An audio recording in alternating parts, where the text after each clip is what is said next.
नमस्कार दर्शक बंधु आपण मैंने राजजोगेश्वर एक धमाकदार सीन देखा पाइबे। हाँ दर्शक बंधु सी पुणी थे से गुंडा को पठे सोना को मारे सोना जिते रूम रे शोथे राति से गुंडा पुणी थे झरका बाट डेईक आसो जो से सोना अटैक कर तो सोना से उठीजी से गन से पाखे रखी से गन से लोक को देखिकी डरेबे कहे तू मते मारू रह मु आज तते मारदेवी चुपचाप ठिया ना ते पुणी मुझे जेल पठेदेवी एमती कहीकि डरेबे कहे मुझे पुलिस को जेल रे आज देवी हाजत देवी। यापर से लोक भूल मांगे मैडम मत छाड़ दिंतु मत भूल जाती कहीकि कहला सोना पचारे कि कह तू मत कहीं मारे कहतु से लोक कह कि मत कही जड़े मारियापाई कहते आ दी जन लोक आसी तुमको मारियापाई कहवाई आउर ना हूँ दिया आउ आयन से माने मते मारियापाई तुमको कहते। यापर सोना कहे कि से माने तते निज ना कहते एत मूर्ख से कहे कि हाँ मु तो भाभी ना मु तुमको मारिदेवी आउ ना कहबार न कहबार कौन अच्छी।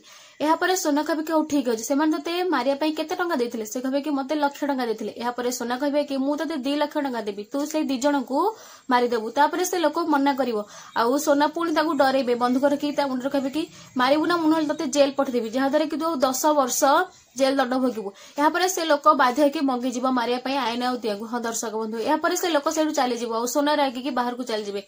आपण मानू कौन लगुच एबे आयन दिया को से गुंडा कबल किए रक्षा करिवो आउ सोना एबे कौन करिया जासन से कथा जाने पे हम चैनल सहित जोड़ी रहंतु चैनल को सब्सक्राइब कर दियंतु। नमस्कार दर्शक बंधु।